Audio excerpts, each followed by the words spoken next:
What's up with it? What's up with it? It's your boy Daddy Cree back with another rendition of Man Look the Talk Show in association with Ridin Hot Podcast, man. And most definitely, I have a special guest here today, my boy. Somebody who I love dearly, man. We've been tight for a good little minute, you know. And he's one of the shining stars out of our city, Corpus Christi. Professional boxer, beating ass. Couple of losses, but beating ass, you know what I'm saying? That's all right, you know what I'm saying? Y'all done seen him live on TV, you know what I'm saying? If you was watching like I was watching, we seen him live on TV, you know what I'm saying? What fight was that? Canelo and Crawford. Oh yeah, the Canelo and Crawford fight, live on TV. Yeah. Last minute fight. Took that boy all the way to the final fucking round, and they had to have a decision. That's what I'm talking about. Corpus Christi representative, my boy Travis Crawford. You motherfuckers clap at home, shit. I'm dead ass serious, man. This is my dude, man. Well, you know, man. Pull your mic closer to me. Alright, man. However you want to fix it. There you go. I wanna let my boy introduce himself, and then, you know, we'll get into what we usually do. What's up, y'all? I'm Travis Kid Corpus Crawford. I'm happy to be here with my boy Creon. So what's up, man? Well, my boy just had a fight not too long ago, man. You know, tore his bicep in the middle of the fight, man, or whatnot, man. And we'll get into that, but we're gonna do a background check on him. See where this boy from, you know what I'm saying? Where he grew up at, how long he been in the city, you know what I'm saying, and things like that. So, Mr. Crawford, where are you from Corpus Christi? Yeah, I'm from Corpus Christi. How was what schools did you go to? I went to Westoso and Zavala. That's what elementary school you went to? Yeah, and then I went to Haas, Atkins, Martin. I went to Oso for a little bit again. I went everywhere. Say, man, boy, a House representative. Shout out to House. That's my alma mater too. You know what I'm saying? Yes, sir. 8th, 9th grade, man. They'll tell you about me. My boss actually went to school with me at House. Oh, the cool. My boss went to school with me, man, at House, man. Person that owned the building, man. So, what side of town you grew up on? I grew up in Molina, but I also grew up on 18th Street too. Literally down the street from me, y'all. On the way over here, we was like, man, I used to stay right here. I like, damn, for real, like 6 or 7 houses down from me, man. That's crazy, man. What was it like, you know, from elementary school all the way to junior high? What kind of activities were you into, man? Shit, I was always fighting. I ain't gonna lie. My mom used to whoop my ass all the time because I was always getting suspended. They were always calling her to go pick me up from the school, and I was always in some type of trouble growing up. What was you fighting behind, man? Was it your pride, or you just, you wasn't letting nobody make it? You know what I'm saying? What was it about? What was it about, man? So I ain't gonna lie. A lot of people would think I'm white, but I'm really Mexican. So they would fuck with me because of it. And I was like, hey, motherfucker, I ain't white. Like, leave me the fuck alone. So I get heated and I'm like, you know what, let's go to the restroom. And then the one time I got really suspended, I think my mom said they tried to charge me with something. These 2 5th graders, they tried to corner me in their bathroom and they was fucking with me. So I beat their ass with the wet floor sign. How it was supposed to go. Shit, facts. How it was supposed to go, man. What was it? You know, like what, like as a youngster, what was the first side of town you grew up on? The first side of town I grew up on, it was right there where like it's hard to explain. Like, you know where the first JFK was at when they had that long building? Yeah. My grandparents had a house right there, so mainly on that side. How was it like growing up over there on the west side? It was alright. You know, my mom tried her best to keep us like in the nest, but she was a single mom trying to make dues, make ends meets. My dad wasn't really there. He would be there when he wanted to be, really. So, I mean, my mom had to do what she had to do. And then we had my stepdad for a little bit who was really like helping out, taking care of us. He's the one who taught me how to shoot a gun for the first time. Oh, yeah. It kind of backfired on him. I shot him in the ass with 22 by accident. No. How that happen, man? So he had a ranch. I think it was out there in the valley. So we took a trip to the valley. and he gave me a 22 rifle, and he was having me shoot rabbits and shit. So I shot a rabbit. I think my mom told me this story 100 times. I just can't remember it. So I shot a rabbit, and he walks to go get it, and I'm talking to my mom, and I pulled the trigger by accident, and all I see is he was a tall motherfucker. He was like 6'2". And I see him go, ah, shit. That's crazy as hell, man. Y'all rushed his ass to the hospital after that. Nah, he was straight. He was a soldier. Yeah, he was straight. He was a He was pissed, but he was laughing about it too. Oh, he was laughing about it too. Good he have a sense of humor, man. That's good he has a damn good sense of humor, man. That shit that funny as hell. I could imagine how that happened, man.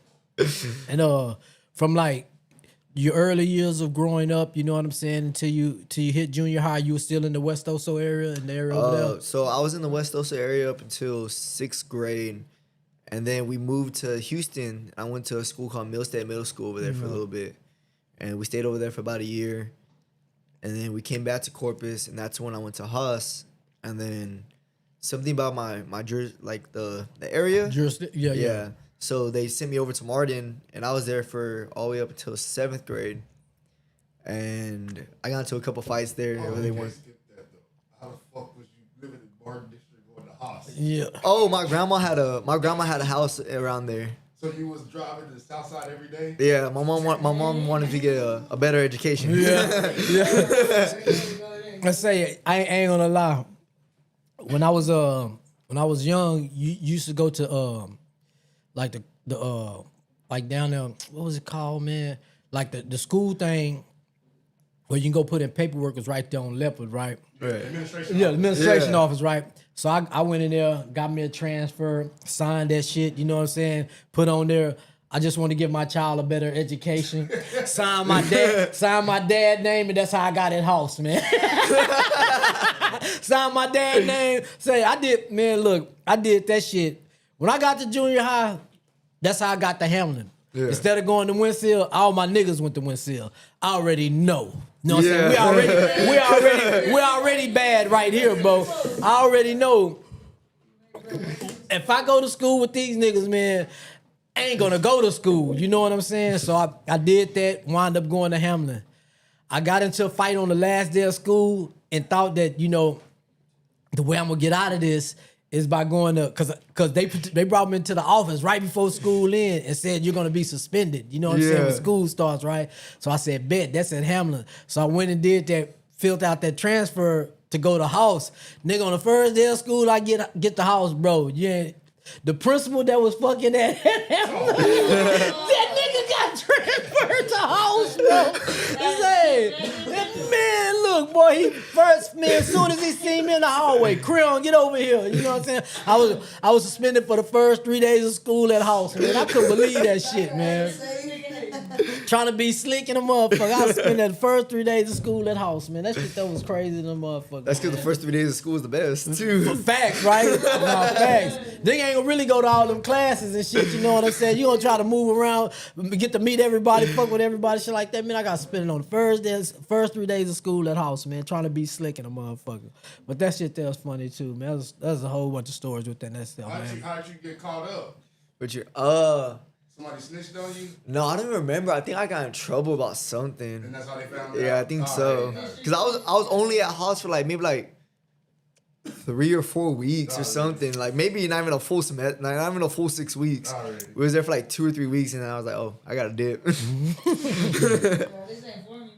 Martin or what? Yeah, so then I went to Martin, and same shit. I was just getting in trouble over there a lot. Yeah. Like I would try to be chill. I would play football and everything.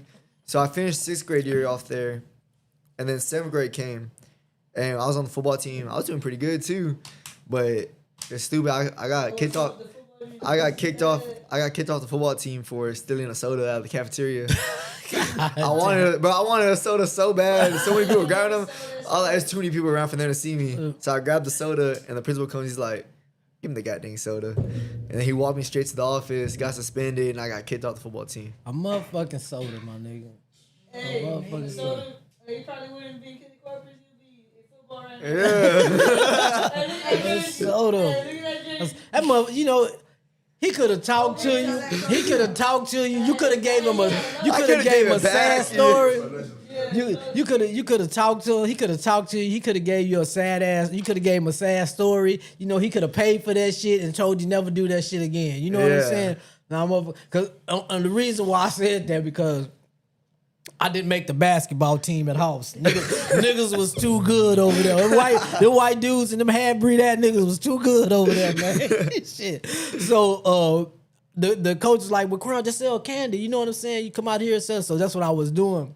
So when I was putting all this shit up here, nigga, I grabbed me a whole bunch of shit for myself. I got caught like a motherfucker. He was like, man, you don't have to do that, yada. As a matter of fact, he gave me like $10. Let me take the candy and shit like that, and I just kept it legit after that. You know what I'm saying? Sometimes, man, when you come from like to the people and stuff like that, when you come from places where I come from, man, like a lot of us grow up in poverty, man. Mm-hmm. You know what I'm saying? The last thing we want to do is take something, man. But situations will make you do shit like that, man. It'll cause you to do shit like that. You don't think right because, nigga, you're poor. Yeah. You know what I'm saying? You look around, you see everybody with something, you want the shit too. You know what I'm saying? You're too young to have a job. You know what I'm saying? You're poor. Your clothes ain't matching everybody else's and shit. You know what I'm saying? Your lifestyle ain't matching everybody else's shit. Some people are well off. You know what I'm saying? So you kind of, do things that you wouldn't want to do. But if like the coach did me, if you just people take time to sit a youngster down and talk to them and let them know, man, you don't have to live like this. You don't have to do these type of things, man. There's people out here who's willing to help you, man. Y'all can really change somebody's life. You know what I'm saying? That's all it takes. People be so quick to punish you. You know what I'm saying? Especially the young kids, man. Y'all be so quick to punish them without even knowing their condition, man. You know what I'm saying? Not knowing where they come from. You know what I'm saying? You don't know how many people are in this household and the nigga out here doing what he got to do. You know what I'm saying? Yeah. Or feel like this is the things I got to do, man. So that's to the people out there, man. Don't be so quick to judge, especially when it comes to dealing with these youngsters. Find out what condition they in and see how you can help them instead of condemning them, man. You know what I'm saying? So after House, West Oso? No, so West Oso is actually where I went to started middle school off at. It was weird. The place in Houston was weird. It was like 5th and 6th grade. We were in a building together and they called it middle school. So it was like elementary, middle school, junior high, and like high school. Oh, shit. So it was weird. I'm telling you, it was weird. But so I finished off 5th, went to 6th grade in West Oso, almost finished 6th grade in West Oso. Then I went to Martin. Then I went to Haas, and then I went to Martin, and then I got kicked out. Well, I got kicked out of Martin because I was fighting, and then I went to at the end of 7th grade, and then I started the year off at Atkins in 8th grade. So, how was Atkins? White as hell. All my grandsons go to school at Atkins. I remember when I first got there, one of the kids like, "Oh, you're from Martin?" I was like, "Yeah." They're like, "Oh, you think you're the hood?" I was like, "Who the fuck said that shit? Oh, what the hell?" Little fat ass white boy. I ain't gonna lie, man. There's some good kids out there, but man, like Martin and Veteran Memorial, man, them some of the racist kids I ever seen. Man. Yeah. Especially at one of those Miller football games about four years ago, man. They had the shit, motherfuckers was filming it and shit. It was one of them years, man, and somebody was filming that shit, and man, they was calling Miller football players niggas and all different type of shit, like not the football team, but like the kids in the stands and shit like that. You know what I'm saying? Spectators and shit, like really wilding with that shit, man. You know what I'm saying? My era would have been boxing in the stage. I mean, in the stands, would have been whooping ass in the stands. But that's just how it is, man. That's and all that shit is like, it's either taught in the home. You know what I'm saying? Parents telling them this is how black people are, this is how Mexican people are, or this is how poor people are, or people from these type of environments, yada, yada, yada. And they feed into that and they believe that shit, you know what I'm saying? But if you go there and ball out, you one of them, you know what I'm saying? Shit like, it's crazy, you know what I'm saying? That shit there be crazy, man. So where'd you go to high school at? I started school off at King. I was there all the way up to my junior year. Then I got sent to SSC again, and that's when the pandemic happened, where COVID happened. Yeah. So I didn't think I was gonna.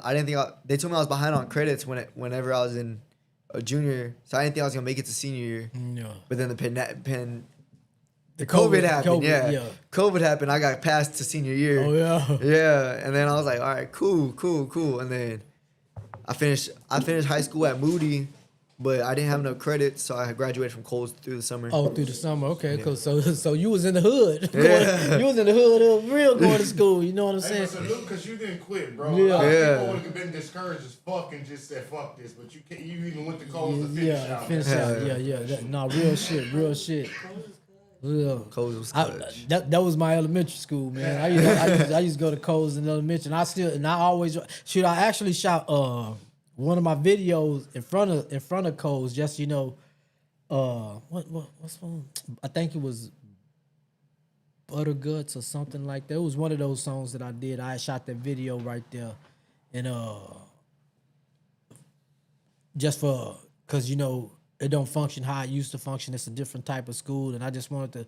They already tearing shit down over there. You know what I'm saying? So I wanted to have a staple from our community, man, in that video, man. So shout out to Coles Elementary, man. Shout out to what is it now? What kind of school they call it? I have no idea. To be honest, Like a charter school. alternative school. Yeah, To be charter honest, school, yeah. I didn't even think I was gonna graduate from Coles because I would go to Coles and I wouldn't do any of my work, and all I had to do, I think I had to make up like 3 classes. So the principal there, she was like, I've never had a student fail, so she brought me a packet. And she gave me a packet with like all like my classes for the year. She gave me 2 packets. She said, copy all the answers from these packets. And that's how I graduated. Shout out to that principal, Shout out man. to that principal. Shorty say, I ain't never had nobody fail out here. You ain't fit to bring your ass over here and fuck off my shit. No, that's what's up, man. Yeah, that's what's up, man. That's what's up, man. Shit, whatever her name is, shout out to her, goddammit, for not giving up on the kids. I don't remember because I remember during the summer we had 2 absences. Once you miss those 2 absences for summer school, you can't come back. Yeah. I missed school like 5 or 6 times that whole summer. Somehow still graduated. Well, God bless. Yeah. God bless her heart, man. God, but you gonna go down in history, mama. God bless her stats. No shit, no right for shit show. For shit show, man. So after high school, what was Travis doing? I was just trying to get myself back together. Throughout high school, I got into a lot of trouble. I got arrested maybe like 9 or 10 times. I got arrested at SSC for fighting. I went to school high, of course, like anybody did back in high school, and I was very frustrated because my mom during the time she was in jail for like, I think she was on her 3rd or 4th year already. Yeah. And there was just a bunch of shit going on at home with my dad, and so I was trying to sleep. My clothes weren't the best. I had some busted up ass shoes, some shitty gray shirt, and some shitty khaki pants, and this kid was just talking shit and running his mouth, and I was like, you know what? I'm gonna fucking bust your ass after lunch. So I ate my lunch, took my nap, and I woke up recharged. So he's walking away, and I'm trying to walk him down. I'm like, hey, bro, like, come on, let's fight. And he's walking away. So I fucking ran. I grabbed him. I threw him against the wall, and we started fighting. And then I dropped him. I kicked him in his arm, kicked him in his head, and then the cop came and like slammed me on the wall. I was like, ah, shit. And then they charged me with I think it was a 2nd-degree aggravated assault with a bodily injury. Yeesh. Busting ass, huh? Whooping ass. But that's how usually motherfuckers do, man. They talk all that shit, but when they done picked on you enough and you ready to go and take care of business, they don't be wanting to. That's them bullies, man. I used to be one of the kids too that fought them bullies, man, in school. Sure. Like I was like the bully bullier. You know what I'm saying? Now for real, bro. I was like the bullier. You know what I'm saying? So I understand that shit, man. I done been there, walked down that line, man. So I caught another case one time because I punched my principal one time. You were just wilding, man. You were just wild. Nah, because I had a polo shirt, and it was one of them cool polo shirts. The one that had the 3 on them. Yeah. And I was hired, so I had to make up a STAR test, and I finished it early because like I don't know, I just didn't want to be in the library for like 5 hours, 4 hours. So I finished Star Test, I got my stuff, and I left. And right when I was leaving, the librarian's like, stop him, he's leaving. And like, all this other bullshit, and me and the principal are going at it. He's like, all right, well, you can go to ISS or you can go home. I was like, I'm going home. And right when I tried to go home, he like yanked my collar, and he kind of like, my shirt went like that, like stretching thing. Shit. I was like, not my polo. I turned around. say, boy. Say, man, look, bro, you telling me it's like you over here talking about me, bro. I ain't even lying, man. Cause I remember when I had a partner named Calvin Miller, man, and he gave me my first polo. I think I was maybe about 14, 15 years old, man. That motherfucker was nice. That's how I got into polo. You know what I'm saying? He gave me my first polo, man. He was telling me and I remember like we were young, man. We was at my partner's mama house, one of my other partners' mama house, and we were playing spades and shit, right? I was getting my ass waxed on some spades too, man. And I just got pissed off at my homeboy. We were arguing and fighting and shit. I done cussed him out in front of my partner mama and shit like that. So I left to the crib, and I hear a knock on my door. Cause my partner already told me he was gonna give me the polo shirt, you know what I'm saying? I hear a knock on my door. And this Calvin like that said, oh, crybaby ass, man, here's this polo, man. I'm gonna bring you this polo to you. You tripping and shit like that. Nigga, I was acting like a motherfucker, but I used to rock the shit. I still got matter of fact, I got a old picture of me in that polo shirt in front of like a zebra head and shit, trying to, pose and shit. Nigga like 15 years old. Had the motherfucking cargo shorts on and shit. Yeah, with the cargo shorts on and long button up and shit. They were clean in a motherfucker. With no haircut. With no haircut. Nigga thought he was live in a motherfucker. I still got that picture in my fucking phone, man. We're gonna drop it in the comments. I know how that feeling is. You know what I'm saying? Like, I felt live. It was a gray polo too. So I had a gray polo on. I had just got a pair of Air Forces. I felt live, and he just pulled my shit too hard. I was like, damn. So I'm fighting with that nigga, man. But like I said, you said after high school you was trying to get your life together. What were some of the run-ins you had in? Meeting my probation meet. So I was on pre-trial probation for like 3 to 4 years after that. Like my trial was so slow because they kept telling me the state wasn't ready for me. Oh, we can't get in contact with the victim. Like this and that. So I was on pre-trial probation for the longest. And during one time, so I was working at Wendy's. This is still in high school. We gotta go backwards for a little bit. It's cool. I was working at Wendy's, and I ain't never heard of a marshal texting anybody. So the marshals texted me. They told me they were looking for me. I was like, oh shit, I'm at Wendy's. If you want to pick me up from there, I was like, I ain't finna run or nothing. I'm at Wendy's. I'm in my work outfit. So they came, they picked me up, and then I made bond the next day. And ever since then, I was like, you know what? I think everything's cool. Like they're gonna come into court, whatever. And over the time, I kind of forgot about it. I was still going probation, making my payments and everything. I just thought like it was regular probation. Yeah. Until one day the lady, she's like, "Oh, we got a court date for you." I was like, "A court date?" I was like, "Oh shoot!" I was like, "This thing's still going on?" I was like, "All right, cool. Like, just let me know when to show up." So I show up and they just tell me like, "We don't have nothing ready for you yet." I'm like, "All right, cool." So I keep just making my payments. Maybe like 2 years ago, that's when they finally dismissed my case. Damn. And how old are you now? 23. 23. And I was thinking they were trying to stall him out till he's 21. God damn. Right now I'm 23. When my case got dismissed, I think I was 19 or 20. Okay. So yeah, they trying to stall that shit out, man. So they never got in touch with the victim. No, they never got in touch with them. That's why they had to let that shit go. You know what I'm saying? Motherfucker ain't gonna show up to court. Georgia ain't got time for that bullshit. But yeah, so all this fighting that you've been doing, growing up, how did that get you into boxing? Like, what was the path? What made you one day, or how did that path to boxing come in? My grandpa was a really big boxing fan, like super big. He always wanted to take me to boxing when I was growing up, but we couldn't go. Yeah. And my mom, she boxed when she was younger. So I was kind of... Oh, your mama had them hands too, huh? Yeah. My mama a thug. Hope you watching this, mom.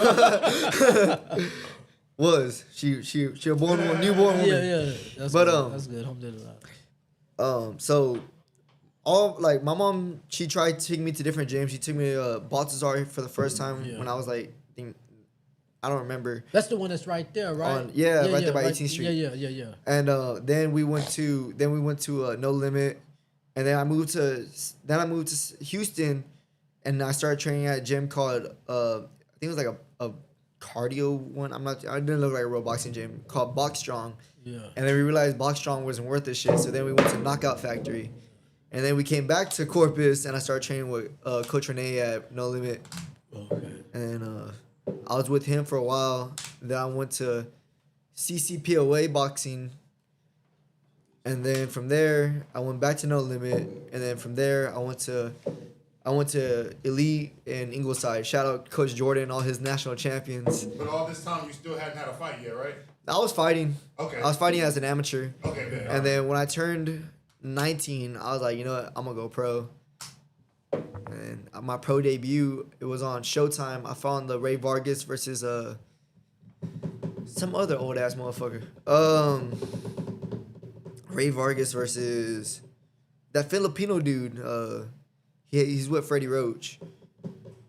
I don't remember his name, but I got a pro debut July 9th in the Alamo Dome on Showtime. How does that work? Explain to us that don't know, for the viewers. Like, okay, you're amateur, now you turn pro. Like, how does, like, do you have to get a promoter behind you? Do you go find an opponent yourself? Like, explain, how does that work? So, in the business, there's this thing called A and B side. Okay. And I mean, of course, like I wanted to be an A side. I was like, you know what? I don't even care about making a big old pro debut. Take me to Mexico, give me like 10 wins in a row.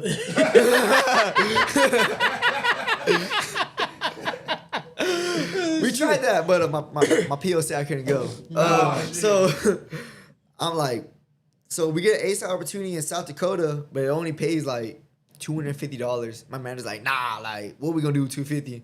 And me during the time, I'm like, damn, I need bread. So like, fuck is we gonna do with $250? I gotta split it with this motherfucker.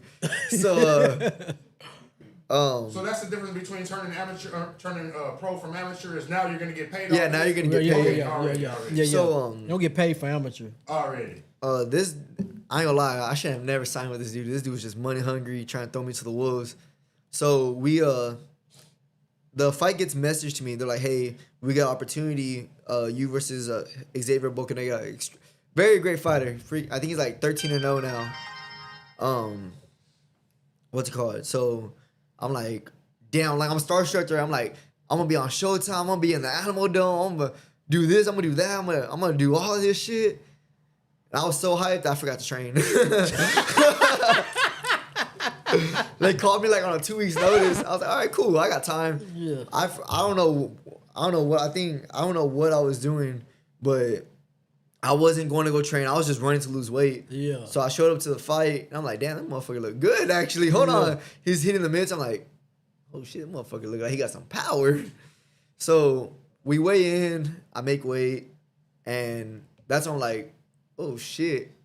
I'm finna fight. Like, I'm actually gonna fight. I'm gonna fight. Shit done got real. Shit done got real. I'm fighting tomorrow night. This ain't the hallways and fucking Hamlin and all. I mean, at House and all that shit. No, it was different because, like, I've never, like, up until that point, I've never been in a 5-star hotel. Yeah. I was in a 5-star hotel. There was Ryan Garcia was there. Mario Barrios was there. There was a bunch of fighters there. So I'm in a 5-star hotel. I'm like, oh, shit, I just weighed in. Like, this is it. Like, this is the real deal. So I go to sleep. I wake up the next morning. I'm like, I'm fighting today. I'm like, it's gonna be a regular fucking fight. It don't matter. It don't mean shit. And then we get to the stadium. I'm like, oh shit, hold on. Like my heart dropped when I saw how big the stadium was.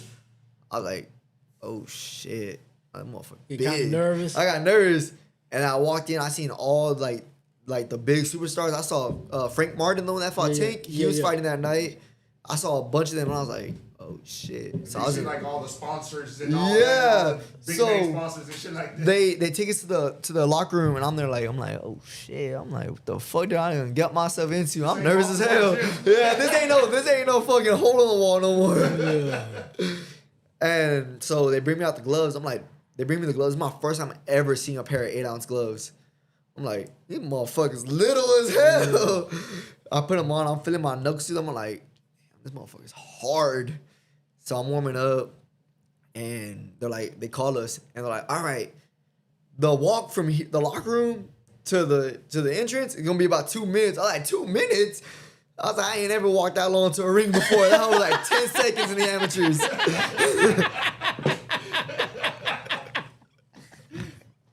Oh, that's funny as hell, man. So we get to the entrance, and I look up. I'm like, oh shit, there are people in here. There are people in here. It wasn't like jam packed because I was one like the very first. I was like a prelim to the prelims. Yeah. Already.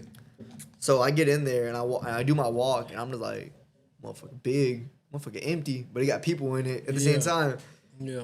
And it was a good fight. For me, not training, not taking it serious, I did pretty good.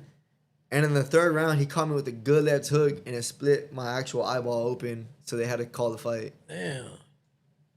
So I went to a TKO LASIK surgery, and they like kind of like did something. They put like a laser on my eye. Yeah. It kind of like, I guess like melted it or fused it back together or something. Damn, that's crazy. Yeah, it was crazy. That nigga caught your ass. He caught my ass hard as Caught your fuck, ass- yeah. Caught your ass like a thief. No, but after the fight, What was your manager or trainer like during this time? You say you took the fight and you're basically like, I know you have like a cut man and all this in the corner. They're not on your ass like. No, during these 2 nobody weeks really prior? cared. I'm telling you, that dude just wanted money. I'm talking about, he was like, bro, this dude's 60-40 paid cut split. I was like, 60-40? I was like, you gonna be in the ring too or what? Like, damn. God damn. God damn. He just trying to get some fights in, get somebody to do some fights so he Yeah, can he get get paid. God, Yeah. man. Yeah. So then I'm like, damn, I need to take my shit serious. Yeah. So we go, and of course, like I'm crying. Like I lost my pro debut on Yeah. Showtime. So I'm in the back, I'm crying. My fucking eyes bleeding at the same time. I'm like, oh shit. And I was pissed. I went back. I started training my ass off, and then we went to New York, and I fought this dude named Ronnie Reyes. This is when I started training with Coach Jordan, and that's when I was about to start getting ready to lead my first manager. Yeah. And I went to New York, and I swear up and down, I put the paws on this dude all day, all night. I was turning him around, spinning angles. I was boxing him. I was making him miss, making him pay, split his eye open, and I still lost a split decision to him in his hometown on his promotion. So that's why I was like, all right, you know what? Fuck this guy. I'm a dip from here. Yeah. And he started trying to hit me with like lawsuits and everything. I'm like, motherfucker, you not even a real manager, dog. you not even on box rec, bro. So Shit. Was you signing a contract with him or something like that? it was a contract, but he wasn't registered as a manager. As a manager, so Yeah, so I got out of that motherfucker. So this something. This He me. drew basically some shit he drew up This- on yeah. to try to tie you to him. This me coming and get King off the street because he got some motherfucking hands and say, nigga, let me be your manager. Go get this nigga up off the street. Say, my nigga, let me be your manager. You got pretty good hands. You know what I'm saying? Look at everyone saying that I should have won that one in New York too. Yeah. That was your second one? That's my bro. I beat that boy's ass left and right. Swollen eye, cut above his eye. Motherfucker damn near went down with the body shot. The way he saved himself from coming down from a body shot, he damn near pants me. I hit him with the body shot. He's like, oh, I'm like, hey, hold on now. I had to hold him pull up. your pants. Yeah, I had to hold you up. Hold on. Yeah. Man, that's crazy, man. So I'm like, you know what? I'm done with this shit. I'm putting belts to ass on whoever I fight next. And so I started training with Coach Jordan. We're training. He told me quit my job. I'm like, oh, I don't know about that one.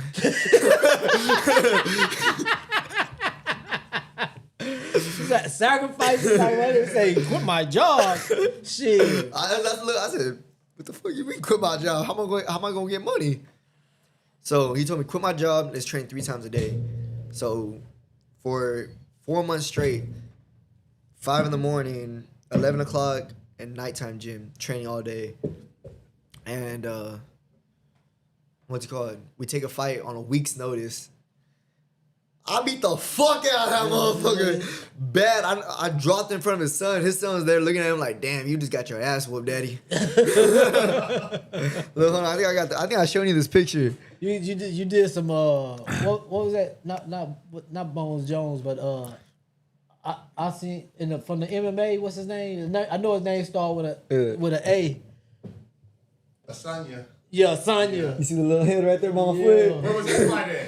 This fight was in Conroe, Texas. Okay, and that was the third one? Yeah, it was the third one. alright. I put belt to ass on him, knocked him down in the third round. His son's there looking like he's about to cry. I'm arguing with the crowd because he's grabbing me and I'm throwing him off me, and they're like, "Quit wrestling!" And I was like, "Shut your bitch ass up!" Sound like Tank. You know what I'm saying?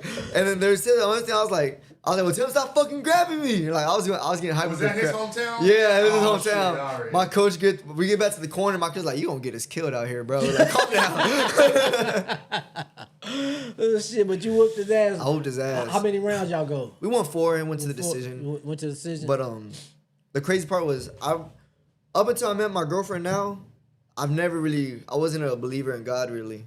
Like I Just knew living something, life. Yeah, like I knew something was out there, but I was like on the verge, like I wasn't really like deep into it. Yeah, you know? yeah. Like I was raised in a Catholic household.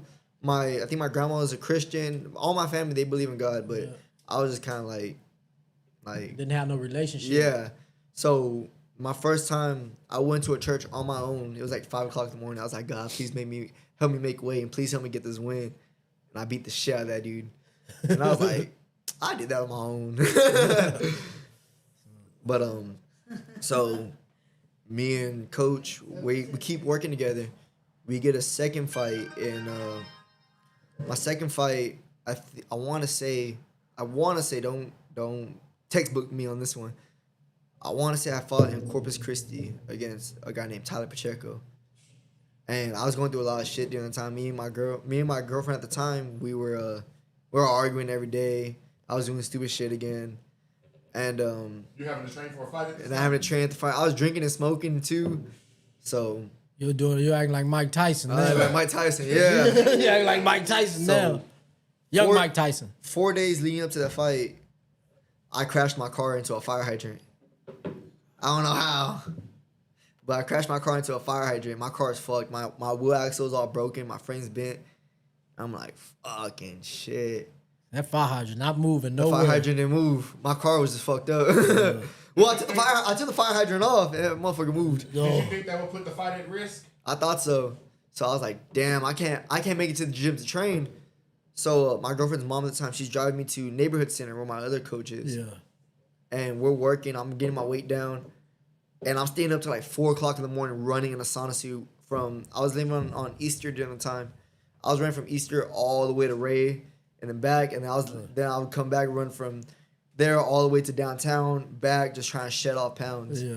So I weighed in at like 130. The fight was at 135. My scale was off. It kept saying I was 137. I weighed in at 132 at the fight. Yeah. I was all drained and everything. So this dude walks up to me. I'm like, all right, this dude's gonna be my age. This is a fucking grown ass man. I'm like 19 years old. The motherfucker had a full beard, had 3 kids in the corner, his wife and everything. I'm like, God damn, this motherfucker. What the hell? You got something to fight for. Yeah, he got something to fight for. I'm like, damn. Shit. Is either belt ass on you or belt ass when he get home, boy. He smiled. He said, "You gonna feel this?" I was like, "Yeah, you gonna feel it too." Had to put some bass in my voice for him. So we're fighting, and it got to the 4th round.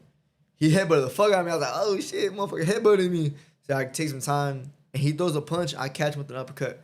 Perfect, and his head bounces like damn near touches his back.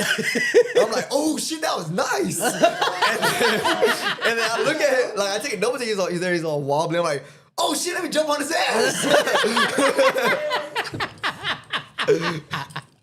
And then they stopped the fight, and that was the first time I ever got like a stoppage in a pro. TKO. So I fucking ran around the ring, I jumped on the ropes. You in Corpus too? Yeah. American Bank Center? No, Robstown Fairgrounds. Or it was in Robstown. Already, yeah. And I got to the point where I was like, I'm gonna do a backflip, and I'm like, oh, hold on, I ain't that hype.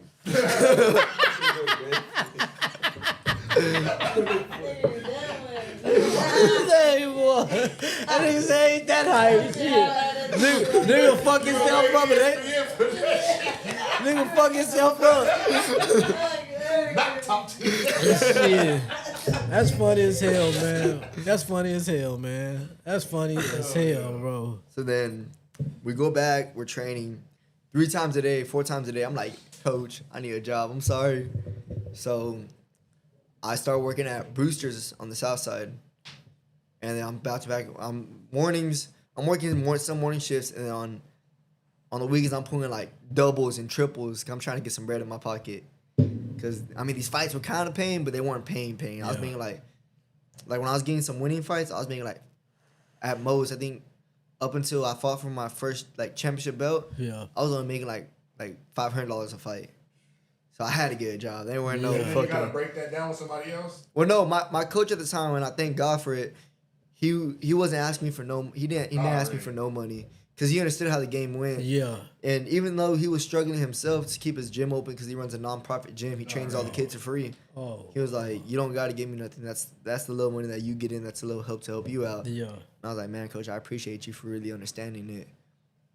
And so our next fight, we go to Louisiana, and I fight this dude. We call him Coach knows, we call him El Cacoroche. Because, bro, I dropped this motherfucker 3 times. He kept getting fucking back up. He kept getting back up. This fat little Mexican don't want to stay down. What the fuck? Bro, and I was in the weights during the time too. I was shredded like a motherfucker. I'm talking about like, I flexed my arm and I had like 10 veins popping out. They tested me for steroids at that fight. No shit. Dude, I was swole. I dropped this motherfucker 2 or 3 times. He kept getting back on. The last one was in the 4th round. I dropped him for the 3rd time. I'm like, oh, he down now. Yeah, that motherfucker gets to 8. He's like, okay. I'm like, God damn. They should have been testing his ass. Shit. That's who they should have been fucking testing. So the fight goes to decision, and I dab him. I'm like, all right, good fight, bro. I go dab his corner. His hair, he had like a man bun. His hair's all fucking everywhere, looking like he just got fucking hit by a train or some shit. He go to my coach. He goes, my coach's like, hey, good job getting back up. He's like, that motherfucker hit so damn hard. So I win that fight by unanimous decision. And then 2 weeks later, I have another fight in Corpus. So I was like, I took that fight on short notice to get another fight in Corpus 2 weeks apart. Yeah. So I fight this guy named Michael Haynes. Again, I didn't know I was going to fight a grown-ass man. This motherfucker pulled up to the weigh-ins. He took his shirt off. This motherfucker was swole. Like, I'm talking about he had muscles on his muscles. I'm like, this motherfucker gonna miss weight. That motherfucker weighed him right on the dot. I was like, damn, that motherfucker strong. So we do our face off. I have my sunglasses on because I'm tired. I spent all night trying to make weight again. Yeah. And he shakes my hand. He squeezed the fuck out of it. He's like, hey, bitch, hold on. You look too damn strong. And I'm like, so after that, me and my coaches, we go eat at Surfing Crab because I've been craving Surfing Crab for a good little minute. And afterwards, I go to my hotel room. I'm chilling. I look at my hand like, that motherfucker strong. I bet you gonna hit hard as hell tomorrow. And the fight comes. I'm in the bag. I'm nervous. This is the first time. This is whenever me and my girlfriend that I'm with now, we just got together. And she's coming to watch me fight for the very first time. So I'm nervous. I'm like, damn, I gotta look good. I gotta look good. I gotta fight good. I gotta look good all around. I gotta have the best entrance and everything. So I was the co-main event for that fight. And my guy comes up to me. He's like, what you want to walk out to? I was like, put on some Chief Keef. Put on I Don't Like by Chief Keef. Yeah. So I'm there. And you know how long that fucking intro is. So I'm in the bag. 30 seconds go by. Still ain't nobody coming out. They already call my name. A minute go by. And they're like, hey, you know they called your name? I'm like, yeah, I know. And then the beat finally drops. And I'm walking out. that nigga did it his way. Yo. And then we're fighting good, but during that time, I had messed up something in my elbow while training for that fight. And towards the end of the first round, I threw my arm in that whole percent. I was like, oh, bitch.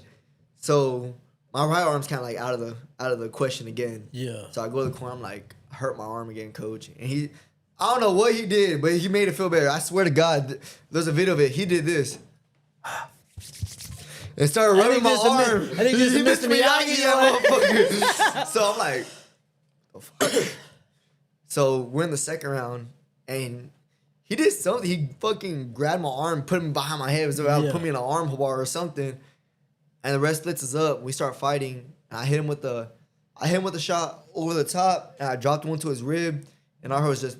I was like, and then I see him go down. I was like, I broke this motherfucker's ribs. I showed you the video, remember? Yeah. I showed you the video. I ain't gonna even lie, man.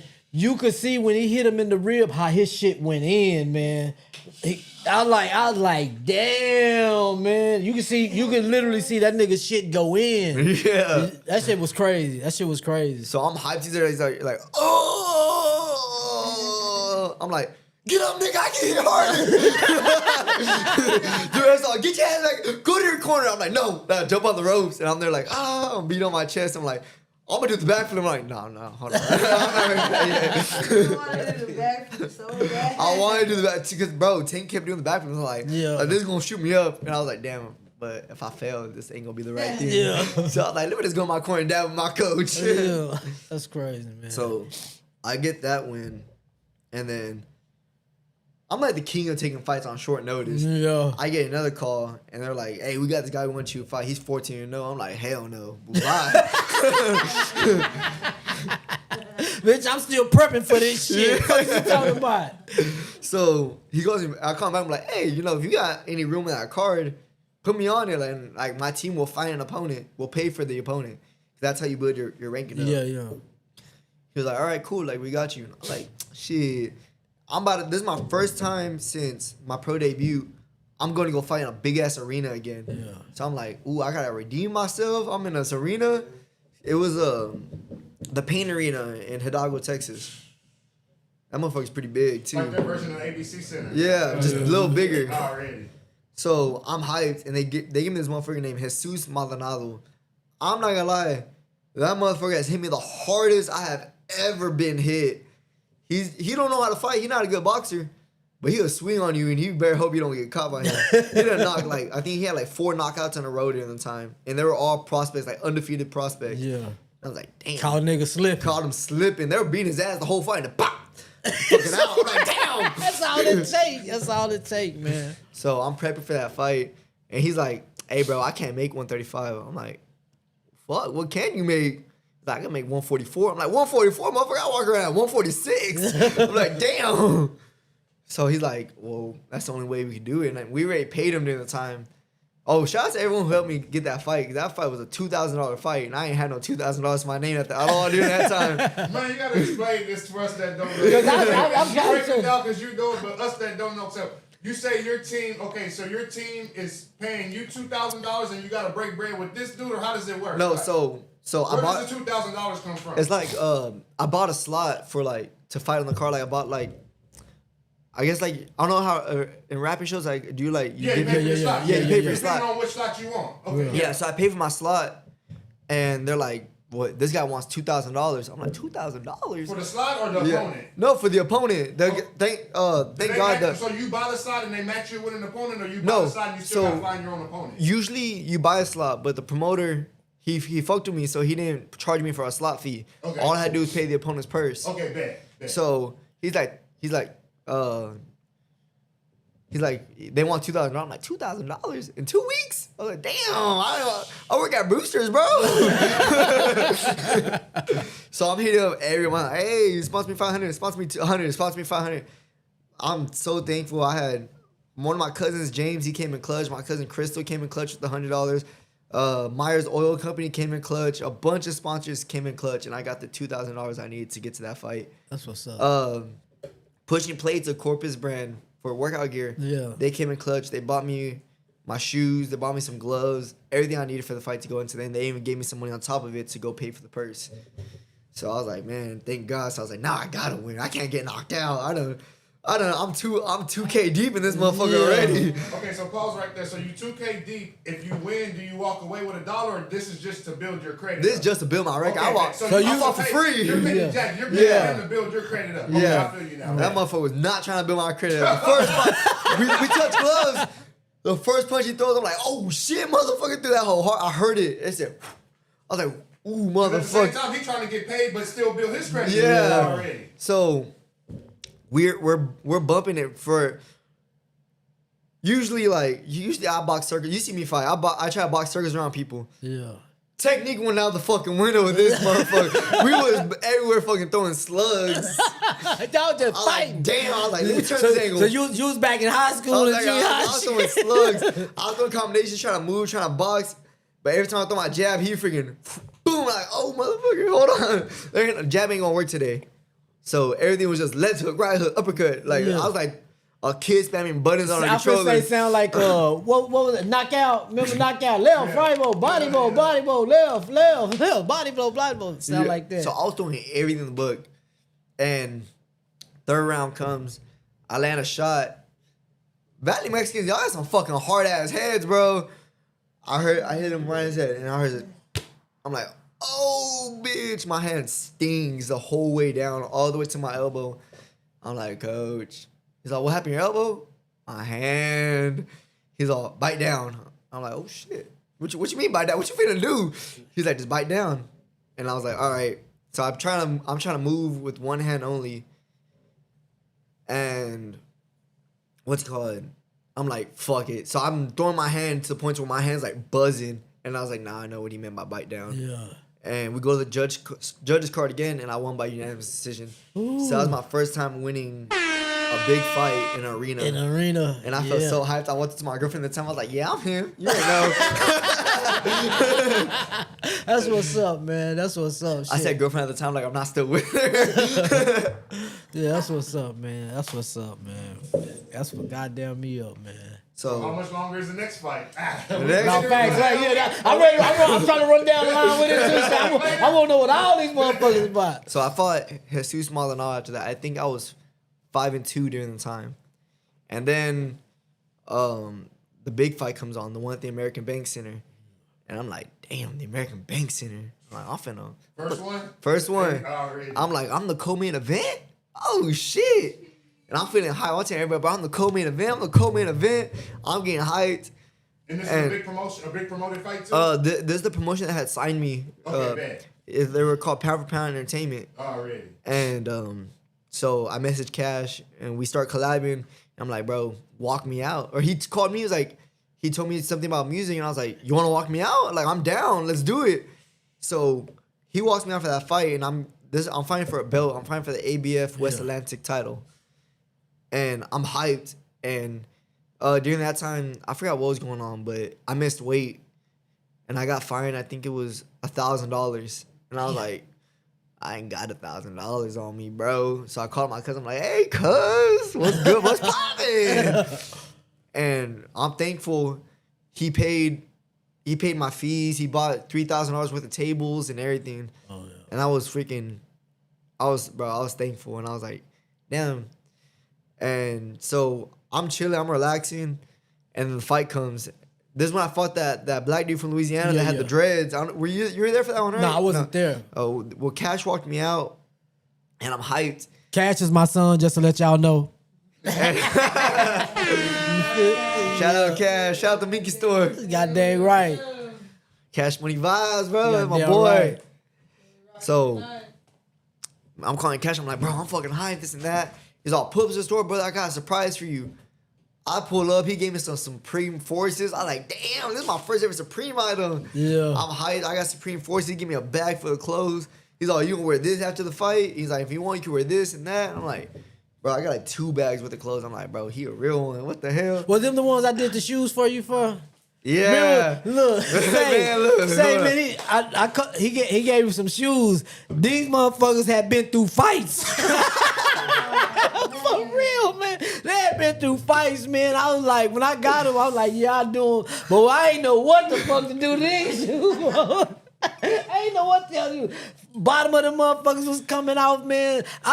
You know what I was worried about? Because I sand your bottom down, man. I re-glued them, you know what I'm saying, with the shoe glue and re-glue. And I was like, man, I hope, man, when he put these on and he fight, that these motherfuckers don't come loose. The glue don't come loose, you know what I'm saying? Because those was actually the first shoes that I like redid the bottom to. You know what I'm saying? So I was like really worried about that shit, man. Like, that's what's up, man. That's what's up. So we were fighting, and bro, that motherfucker was pretty good for the first round. I'm like, damn, he making me miss. I'm trying to figure him out because he's moving well. He's going orthodox. I'm like, all right, got you. Throw a combination, landed. Boom, I'm like, damn, now you a southpaw? Like, hold on, motherfucker. Let me figure you out. So we're boxing. It was a good fight too. He fought some good prospects. He fought Oshaki Foster. He fought Charlie Shee. O'Shaquie Foster's a world champion right now. 2-time world champion. Charlie Shee's an Olympian and currently I think on his way to a world championship. Yeah. He fought a bunch of big names. So I'm like, so we're battling it out. And then I hit this motherfucker with like an 8-punch combination. He went down. I was like, stay down, bitch. And the rest like, he slipped. I'm like, no, the fuck he didn't. I'm like, hold on. I'm like, no, he didn't, bitch. And I'm like, you just don't like me. That rep didn't like me. He done rep 3 of my fights and then you called me on some bullshit. Yeah. So I know he didn't like me. Yeah. So the fight ends. I'm kind of nervous. I'm like, damn, that motherfucker was pretty good. I'm like, I landed a bunch of shots, but he landed a bunch of shots too. Yeah. So we get to the middle of the ring, and I'm there. I'm like, God, please, God, please. And then they're like, they say the scorecards, and they're like, and you're winner by unanimous decision from Corpus. I'm like, yeah. I'm like, oh, let's go. I got my belt. I jumped on the ropes. This is why I don't jump on the ropes no more. I fucking missed one of the ropes. I caught myself enough to where I don't think nobody saw. So I jumped on the rope. My foot landed on right. Say this is the rope. My foot landed right here. My other went. I was like, oh, motherfucker. I was like, I got myself. I'm holding my belt up. I'm hyped. I look down. I'm like, damn, I'm fucking fat. But I'm like, I got a belt. I was so hyped. That was like the biggest moment of my life. Afterwards, me, my girlfriend, my team at the time, and my I think that's it. And we all met Cash and his family at Buffalo Wild Wings. That's what's up, man. We freaking celebrated. That's what's up, man. That's what's up. That's what's up, man. Yeah. And then the next fight came in, I think 4 months later. That's when I fought for the WBC belt. They called me. They're like, we got an opportunity for you for the WBC belt. But the guy you're fighting is 7-1 with 6 knockouts. I'm like, give him the fucking fight. So I'm prepping. Like I'm training harder than I've ever trained in my life. I'm going to San Antonio for the first half of camp. And then I get back and my coach is like, you're fighting for a WBC belt against a really, really good fight. And this is the first fight where I'm like, there's a comma in my paycheck this time. Yeah. So I'm like, damn, I low-key done made it now. So and then they're like, okay, you're not only going to fight for the WBC belt. You're going to fight for the Texas title. You're going to defend your ABF belt, and you're going to fight for another belt on top of that. I'm like, 4 belts in one night? They're like, 4 belts in one night. I'm like, damn. So I told my coach about it. He's like, you're moving into the gym. And a comma. And a comma, yeah. So we start training, right? And we're training 5 times a day. Like, bro, like I'm breathing boxing. Like as soon as I sit down, it's time to come back up type training. Like every day I had something to do. Every morning I ran. My coach was on me, and I thank God he was, because that fight, I boxed the best I've ever boxed in my life. And I had a sponsor at the time, Chasing Gains. He meal prepped my entire fight for 4 months for 3 months for free. Didn't charge me for a single meal. So I was buff, I was lean, I was shredded. Like I was at the top of my game. And like up until that point, I hadn't been nervous for a fight since the arena fight, the first ever arena fight. And I was chilling, but like realizing like, damn, I'm fighting for a WBC belt. I'm fighting in a big arena as a co-main event. This is big. And I start to like get in my mind a little bit. My girlfriend's like trying to talk to me and everything. And so we get to the arena and I'm like, I'm nervous. I'm sweating. Like I'm so nervous at the time that my coach is warming me up, and the combinations we done a million times, I'm messing him up. Like I'm not even hitting the pad. I damn near almost hit him. Good thing he got reflex. He said, whew. I was like, damn, I'm fucking up. And they call our name. I walk out. Then they call his name. He walked out to some gay ass song. Like, all right, like he walked out to the If I Was Your Best Friend by J. Cole. Oh, yeah. I'm like, what the hell is this? So we fight for 8 rounds. 8 rounds, I'm beating the shit out of him. But I always tell everyone this is the fight that really messed me up. So during that fight, I got hit in the back of the head 17 times. I remember you telling me that. And I had to go to the hospital because my head was really bad. My brain had, I hope my brain's not this big. But your brain's that big. My brain doubled in size. because I had so much like punches to the back of my head. I remember we was talking about that. And it was just weird. Like that whole sequence throughout that night was weird. I remember the last thing I remember was going to the corner and they were taking my gloves off, and I was like, "Did I win?" And like, "You won." And I was like, "All right, cool." So I blinked and I ended up in the middle of the ring. I was like, "What the fuck?" And I'm hearing the scorecards, and I remember jumping up and being like, "Yeah," because they said I won by a split decision. And I blinked, and I had belts on me, and I was like, "What the fuck?" I blinked again, and I was being interviewed. And I'm usually good at interviews, but during this interview, like nothing I said was making sense. It was like, I said something like, I threw the punches, they landed. He threw some punches, they landed too. Like, I was like, it was unfortunate he didn't win, but I'm happy I won. Like, I was saying some retarded ass shit. And then I blinked, and I ended up outside of the ring, and I was there with my mom, my girlfriend, and everybody. My mom was like, "You okay?" I'm like, "Yeah, I'm good." And we're taking pictures, and I blinked again. Like, my sponsor Mac, he's there, my manager's there. He's like, "Hey, take a picture of Mac, real quick." I was like, "All right, let me change my hat." He's like, "I already changed." I was like, "What the fuck?" I was like, "I got a Mac hat on. Where's my rich friend's hat?" So I threw my hat back on. We take pictures. I blinked again. We ended up in the locker room. I had my rich friend's hat back on. I was like, "What the fuck is going on with me?" And we're talking. I like rinse off, and I just remember like I was in the shower, and I pulled they had like this thing for like you could pull down and sit on it. Yeah. I was getting dizzy in the shower, and I sat there for like 5 minutes on that bench, and I was just like, bro, like something's wrong with me. But I didn't want I don't like doctors or hospitals. Yeah. I'm like, I probably just got a headache or something, or like I'm just in shock right now, so I'm not gonna say nothing. So, we leave, we go back to the hotel, we go eat at Buffalo Wild Wings. That's the only thing that's fucking open for some reason. And we get back to the hotel, and my girlfriend just asking me, she's like, "You okay?" I'm like, yeah, I'm good. And so the next day comes, I'm feeling a little bit better. Like, I'm not blinking and ending up in random spots no more. Yeah. And we're on the way back, but my head's like hurting and like it's pounding, and it's like probably one of the worst headaches I've ever had in my life. And it's pounding and it's pounding and it's pounding and it's pounding and it's pounding. And what's it called? So we get back. I'm like, my coach is like, when are you gonna be back to train? I was like, shit, I'm gonna stay here. I'm gonna train again Monday.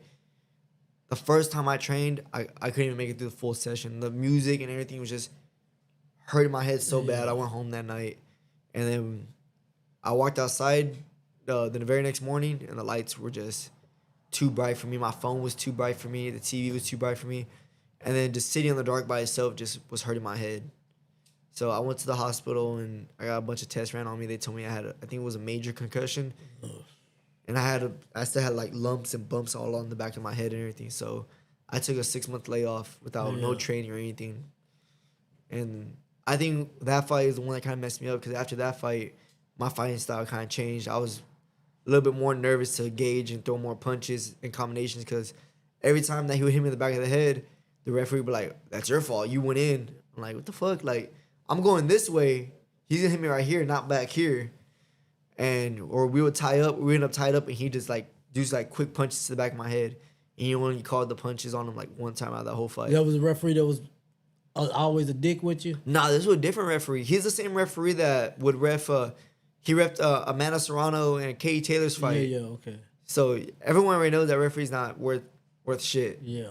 So I took a 6-month layoff. I got fucking fat. I went from like 135 to like 173. Damn. Yeah. Damn. So my manager, he's like, "Bro, let's go conquer another weight class." I'm like, "What do you think about 140? I'm like, "I ain't gonna fight them motherfuckers like 6 foot tall." Yeah. Like 6'2" or something. He's like, "No, let's go down to 130. I'm like, 130. I'm like 130. He's like 130. He's like, "You weighed in at 133. I was like, "Yeah, but I felt good." Yeah. He's like, "Bro, trust me, you're gonna be strong at 130. And I mean, he was right. I felt strong in my second fight at 130, but I was gonna fight Alex Ramos's brother, Jorge Ramos, and he kept making excuses. Our fight with him fell out 3 different times. Yeah. And finally, so I get this big contract there on Red Owl that if I win this fight, I think it was like a 6-figure signing bonus. Like I'm gonna be set with them. They're gonna sign me and everything. Yeah. and I'm gonna be partnered with the Zone. Like I'm gonna be fighting on the Zone if I win this fight. Shit, man. So me and Jorge, we both signed for this fight. And 2 weeks out actually, before we're about to fight, he pulls out of our fight. I'm like, I remember you telling me that too. I'm like, bro, I'm not gonna miss this opportunity. So they gave me this other guy. He's 12-1. He lost his first pro fight, and he's been on a 12-fight winning streak ever since then. He was, I think, a 2016 Olympic alternate. He had like 370 amateur fights. Sheesh. And I'm like, they're like, bro, if you beat him, like you're gonna be set. And I'm like, fuck it, I'm gonna do it. And then my manager's like, how's your weight? And I was like, I think it's good. I stepped on the scale. I was like 151. I was like, all right, bet. So 2 weeks straight, I'm training every day in a sauna suit. I'm working out every day in a sauna suit. I'm running 3 or 4 times a day in a sauna suit. That's that picture I showed you where I look like a bobblehead. And I weigh in. I'm feeling good. Like I'm feeling good. Like I'm feeling strong. Like I didn't really notice anything different in the way I was fighting. My manager or my cut man, he gives me an IV bag to get my nutrients and everything back up to expand my veins. But I had dehydrated myself so bad to the point to where my veins, they basically collapsed on themselves. So it was so hard to find a needle for my vein to get. You finally found one, and an IV bag like this big for like if you're hydrated takes like 10 minutes to like get into your system. The IV bag took an hour and a half to get into my system. Yeah. So the next day I wake up, I'm hyped, I'm ready to fight. I'm pumped. I'm like, I'm finna whoop this motherfucker's ass. First round we come out, I dropped him. I felt so strong. I dropped him. I seen him flying when I dropped him. Then the rest of the fight, my body just didn't want to do nothing. I felt like I was punching in slow motion. I felt like I could barely stand. I got hurt for the first time ever with the body shot. I didn't go down. I was like, damn, that shit fucking hurt. And then I lost. And I was so mad at myself. And that was against Ortiz or Ramos? Ortiz. Okay, bet. And he was 11-1 at the time, right? 12-1, I think. 12-1. Okay, bet. Already. Yeah, I'd been on a 12-game win streak. And so I get to the back, and I'm upset with myself. But on the way out, I ain't gonna lie, some dude low-key kind of made me feel better. He saw me, he said, go get drunk, brother. He handed me a stack. It was like, it had 100 on top. I'm like, he probably gave me $100. Oh, but he gave me $1,000. I was like, oh shit. Who was that? I don't know, some random dude. He said he was like this is the ring. He was sitting like right there. He just gave me a stack of like hundreds, and I was like, I didn't even know it was a stack of hundreds. I thought it was a $100 bill. I was like, damn, motherfucker gave me a rack. I'm still upset. Like I'm surprised he gave me $1,000, but I'm also like, bro, I just lost my fucking winning streak and my opportunity. Yeah. So I'm talking to my family. I'm talking to my girlfriend. Like, yeah, like, okay, yeah, whatever. I'm taking pictures, and at the time, like, I'm trying not to hold back tears because I was like, I just lost like probably like one of the biggest opportunities of my life. As soon as I get to the back, I'm looking down, and I start bursting out crying. My manager came and put a towel over my head, and I was crying there for like 10 or 15 minutes. I was like, bro, like this was my chance. Change your life. Yeah, this is my life-changing opportunity, and I fucked it up because I was being stupid and not watching my weight like a pro fighter should do. So I was that one like kind of really broke me down a lot. But then also I wasn't fighting like how I was fighting because I was too scared to really engage in action. Yeah, go through that same shit you went through the prior fight, prior to that. Yeah, I could imagine, man. That's kind of fucked up. Oh, so after that fight, Jorge Ramos comes up, and that's the fight where me and my bro 17, we really started locking in together. I hit him up. I was like, bro, let's walk out together. And he was like, bro, let's do it. We're sitting there, we're talking, we're having conversations. Like, we're talking about, like, what song we're going to do, this and that. And then, like, I want to say a week before the fight, something happened where he was like, he had to turn himself in or something. Yeah. So he's like, bro, I can't go because if y'all get put over the checkpoint with me, they're gonna take us all in. I'm like, no, I feel you. So he couldn't go, but I still walked out to his song to set it off with him and M Thing Keeper. Yeah. And Laredo, huh? Laredo, yeah. Same auto arena. All right. I got the record thing pulled up right Oh, here. shit. Already. So me and Jorge Ramos were, my opinion, you seen the video on Instagram. I beat his ass. I put belt to ass off. I give him maybe the first round, and somehow he still won by split decision in his hometown. There it is right there. There it is, yeah. you didn't have to be on your best behavior in hometowns, man. Yeah. Cause motherfuckers was pulling for them shit. But I mean, everyone in the crowd, they're like, bro, you won that fight. Like, even his biggest sponsor, it was a guy named Gomez Law Firm. He told me I won that fight, and he was like the sponsor for like the whole event and of him. He's like, bro, I thought you won that fight, and I was like, all right, cool, go tell him. So I'm upset, and I start crying again. I'm like, bro, I was crying because like I lost, but at the same time I know I didn't lose. Yeah. That's what really fucked me up. Was that like this was gonna be like my fight to start winning again. Yeah. And I lost. So after that, I'm like, all right. So I get lined up for another fight. It falls through. I get lined up for a second fight. It falls through. I got lined up for a third fight. It falls through. And I'm just like, I'm not working during the time. So I'm like, damn, I need these fights because I need money. Yeah.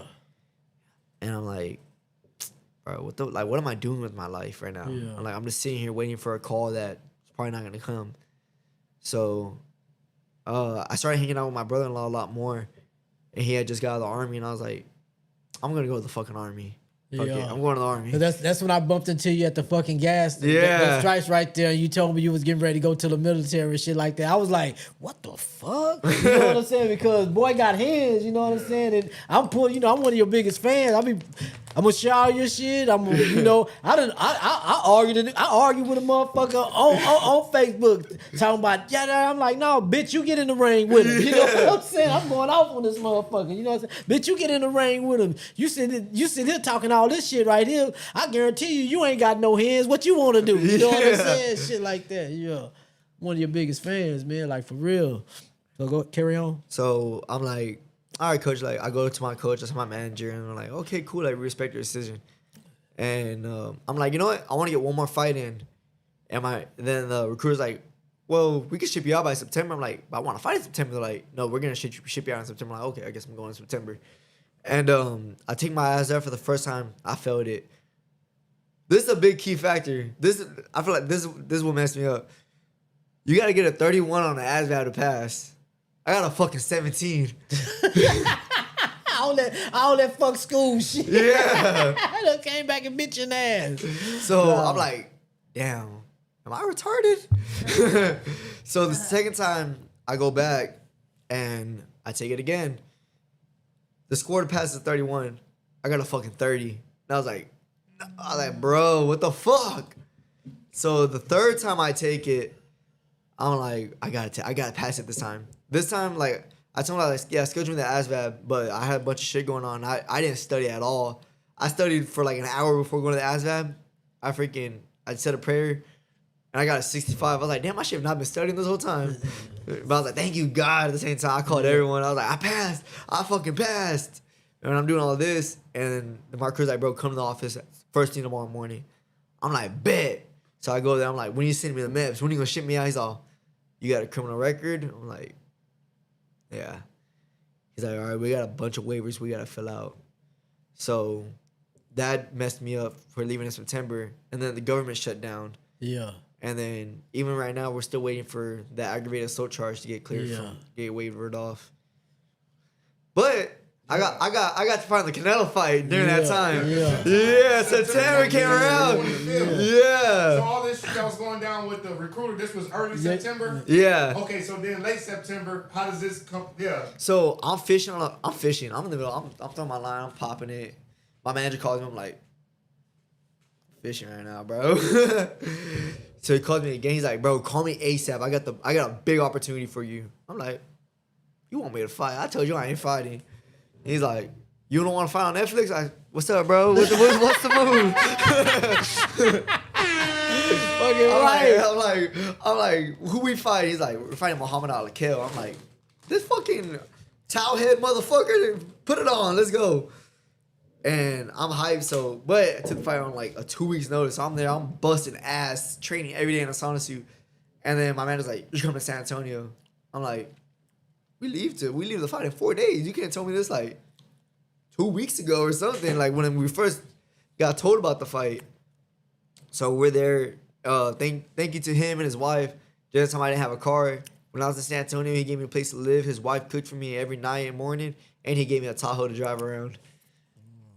Yeah, it was a live ass Tahoe too. It was lifted and everything. That boy got some benefits. That boy got some benefits. So and beliefs because he believed in you. Yeah. Through all that, he's believing in you. You know what I'm saying? Shit. Keep going. So what's it called?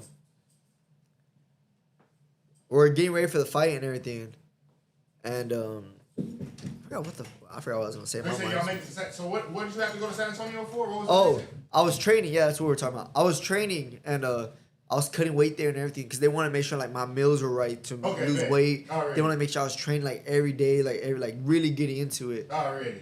And But you said that was only like 4 days before the fight? yeah, 4 days before the fight. Okay, bet. So we fly out to Vegas and I'm there for a week. And that whole time I'm running, taking Epsom salt baths, getting confused with fucking Terrence Crawford. They're like, all right, call down Crawford. And I'll show up and they're like, who the fuck are you? I'm like, I'm Crawford. Oh man. I'm like, I'm Crawford. They're like, not you, Crawford, the other Crawford. I'm like, okay, fuck y'all. So when y'all go to Vegas, y'all say y'all get there a week early. That's all on the promoter putting y'all there a week early? all on the promoter. So it's not like y'all having to go out there a week. This is all getting paid for by Yeah. Damn, so y'all in Vegas a whole week We're early? in Vegas for a whole week. They gave us a per diem, a fat ass per diem, and all my meals were paid for except for the first day. The first day I landed, I was like, I'm fucking hungry. I was like, I'm gonna order room service. Not really. So I ordered room service. I ordered a Caesar salad and a grilled chicken. It came up to my room. They laid it down for me. It was a badass hotel, by the way. I was on like the 38th floor. I was like, damn. So another 5-star type shit. Another 5. That motherfucker felt like a 10-star. So my salad comes to the room. They put the bill there too and everything. I'm like, all right, cool. And I take the lids off my stuff. And I see the bill. I'm like, $55 for a fucking salad. I was like, what the fuck is this? They had a $20 freaking delivery fee, a $20 like. I didn't know there could be so many fees for room service. I was like, God damn. Hotel tax. The tax. The fucking what's that? The Tyrone tag, the Tyrant tag, the Tyrant tag. That's what it's called, right? The tariff tax, yeah. The tariff tax done hit the hotels. I'm like, damn, I ain't wanting room service no more. I'm gonna start DoorDash and shit. So what gym are y'all training at while y'all are in Vegas? We got to go to the UFC, where the UFC headquarters. Already. Dana White was a part of the promotion. Yeah. Already. So we got to train in the UFC gym. I saw a bunch of shit. It was crazy. So I'm meeting like UFC fighters. I'm meeting like boxing fighters. My biggest flex who I met Triple H. I told him like, bro, I was like, I don't mean to make you sound feel old or nothing. But I was 5 years old, fucking giving my brother a pedigree and a tombstone power driver. I damn near broke my cousin's nose, giving him wherever that movie is where Triple H jumps on and slaps somebody's face on his knee. Yeah. And he's like, well, now I feel old. But so I'm like, bro, can I get a picture with you? I'm like, sure. And he's like, yeah, let's get it. I'm thinking he's gonna grab my shoulder or something. Motherfucker pulls me in by my hip, and I'm like, I ain't that big of a fan, bro. Calm down. Was he big? Like, was Triple H big? Motherfucker was tall. He was like 6'4" at least. I'm like, no hey, bro, shit. can I get a picture? The wrestlers do be big as fuck, man. Motherfuckers Them motherfuckers be big as fuck, man. And then Dana White was there too. I got to take a picture with Dana White. That motherfucker was pissing me off because it felt like he didn't know how to talk.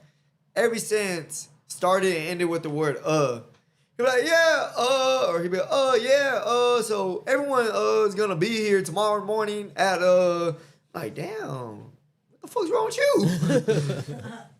So that got him some bread, boy. That whole week, I get meal preps every day. I'm eating steak every day over there. I'm eating steak, eggs.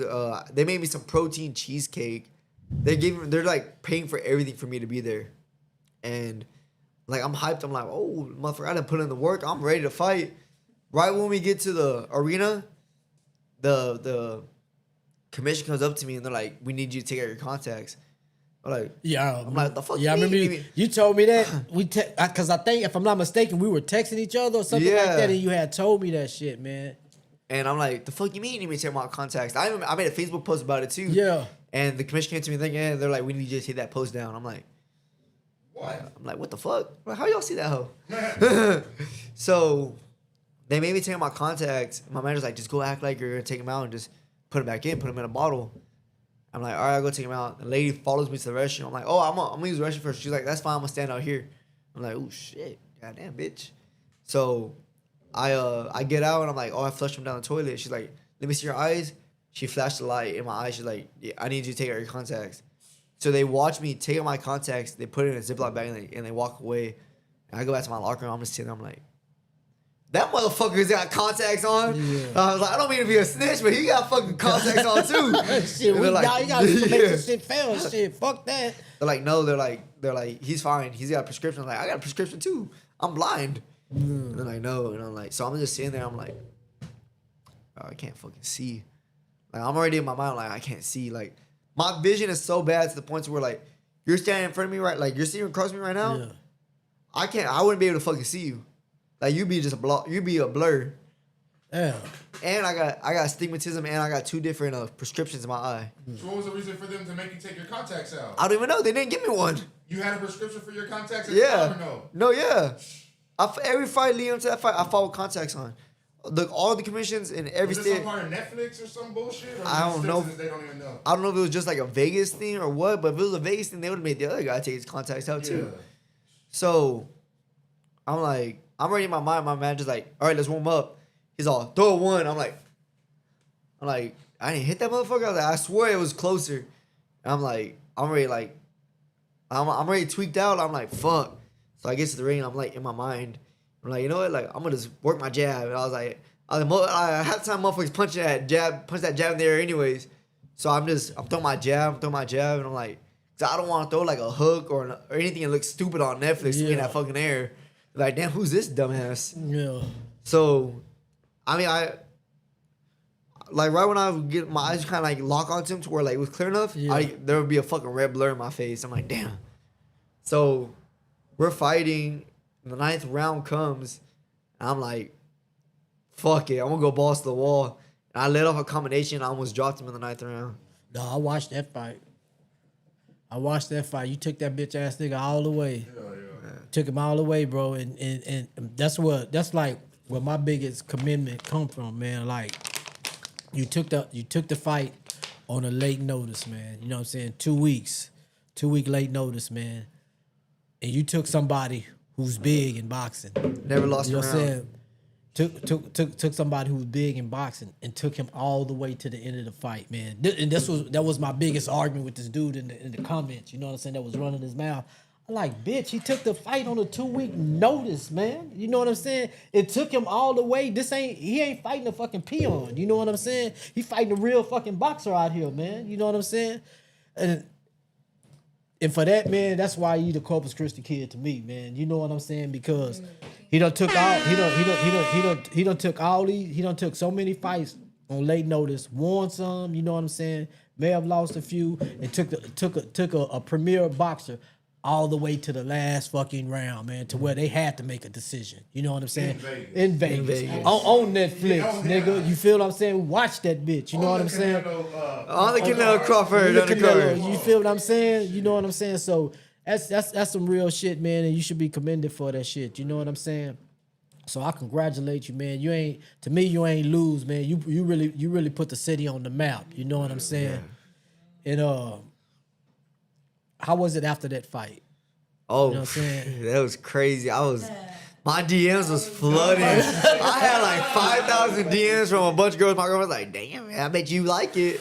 Like, nah. I'm there scrolling through something. Boy.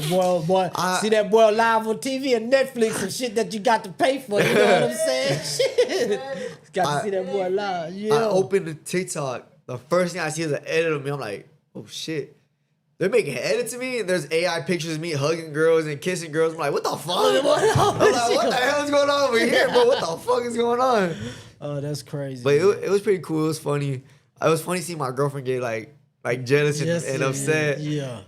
And I was like, yeah. I was like, you know. So after that, I'm like, all right, you know what? I done got my fat check. I ain't fighting no more. I'm like, you know, I'm just gonna train and stay in shape. Yeah. I don't want to get fat again. Yeah. And then my manager called me. He's like, this was, I want to say, literally not even a month ago. Like 3 weeks ago. Yeah. January 16th. Yeah, January 16th. Okay.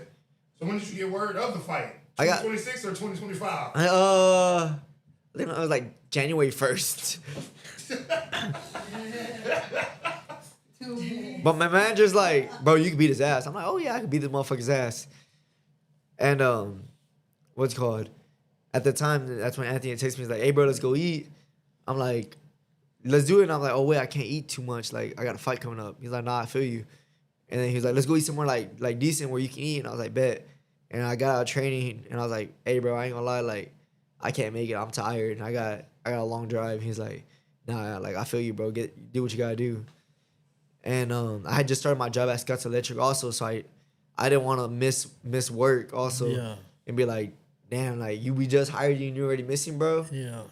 So, I'm at work and that's when we find out Anthony passed away and I'm there. I'm like, damn, bro, like this shit was crazy. Like, nah, this shit was super crazy, man. Because I said it on Loud podcast, or maybe it was mine when Loud came. It was when Loud came on my show and was talking about how like I had just seen him at the art walk, at the smoke walk, you know what I'm saying? That Friday, the Friday before he passed, you know what I'm saying? We chopping it up, man, and he telling me he got new music on the way, man, and I still remember our last words. I said, I love you, kid. And he said, I love you. I said, stay out of trouble, man, you know what I'm saying? Take care of your business, yada, yada, yada. He said, I love you too, Pops, and I'm supposed to go because they wait for me. We hugged each other. And that was the last I seen of him. And then that Monday come around, I get a phone call, and my homegirl was like, "Say, Crown, I think your boy died." And I was like, something's going on. I'm like, hell no. He said he just posted on Facebook that he probably had to go sit down for a minute and shit. I said, that's what he talking about. He's like, no, man. She's like, no, man. Everybody's talking about it. You know what I'm saying? There's posts on Facebook. So boom, I jump on Facebook, man, and there it is, right? So I call Raul, and like I said before, I could even say, hey, Raul. First thing come out his mouth, as soon as he opened the phone, answer the call and say, Creon, he gone, man. And I was like, no, bro, I was just with him, man. No. He was like, no, fam, he gone, man. And that whole day of work for me was fucked up, man. I couldn't concentrate right.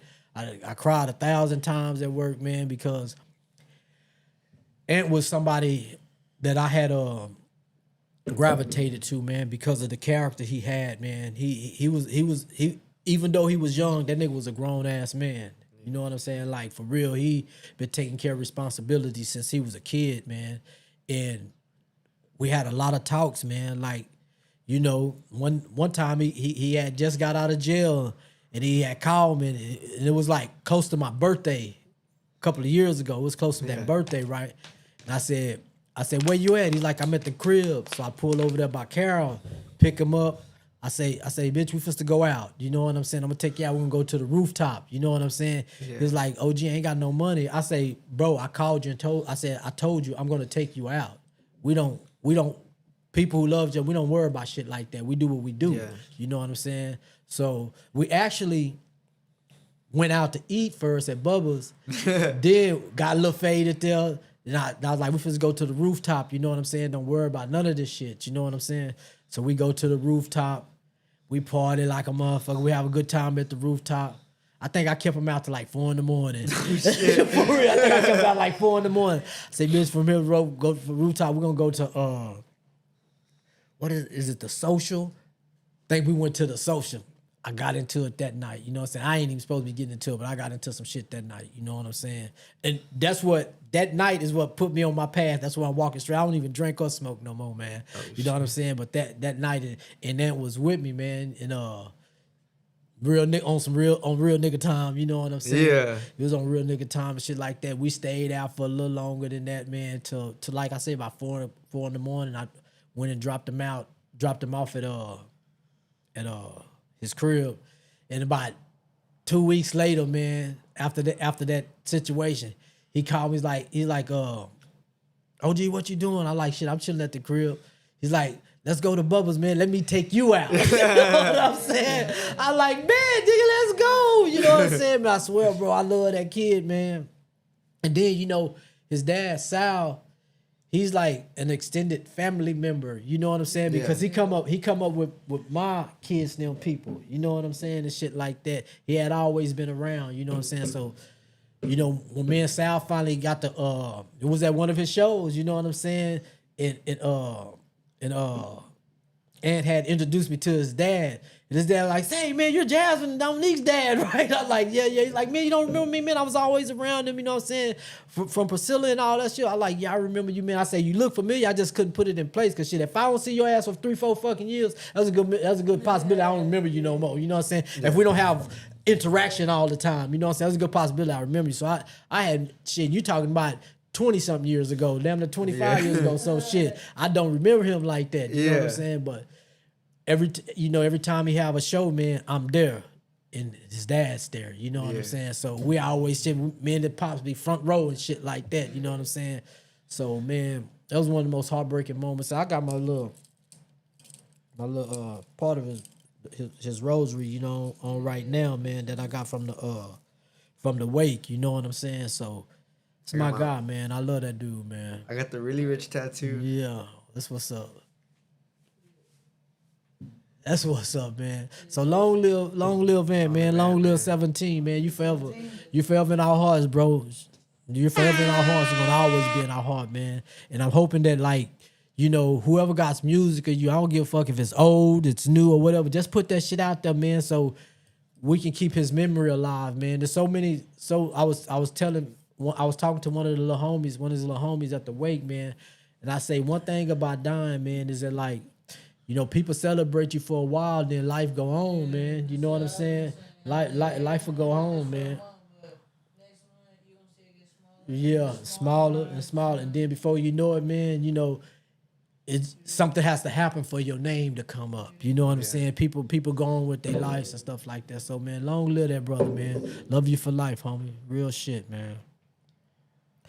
Well, I know my boy got a meeting to go to, man, so I got to cut this short. I ain't want to cut it this short. What's next for you? Yeah, okay. What's coming up next for you? Are you still going to box? Is any fights in the future? What you got? What's up? That one was it. Unless they come calling again, then I mean, unless they offer me a 6-figure check on Netflix, but it's looking like it's it. And until I leave, I do want to help get back to the community. I want to help by throwing like amateur boxing shows, and I want to throw a pro show. Also, my first boxing show I want to dedicate it to 17. I want to have people from the city come out and rap and like really like put on a good show. Yeah.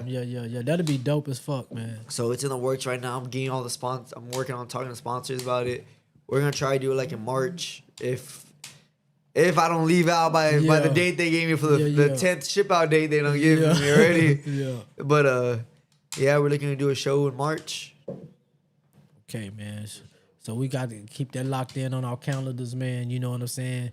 Most definitely, God willing, I'll be there for the show. You know what I'm saying? And be able to if you're celebrate the memory of our partner, man. If you're a local artist, message me. I'm trying to get as many locals as I can to really like put on an event in honor of Anthony and to bring in also something for our city. Yeah, bring the city together on a good note, man. We don't want no nonsense, none of that type of shit, man. You know.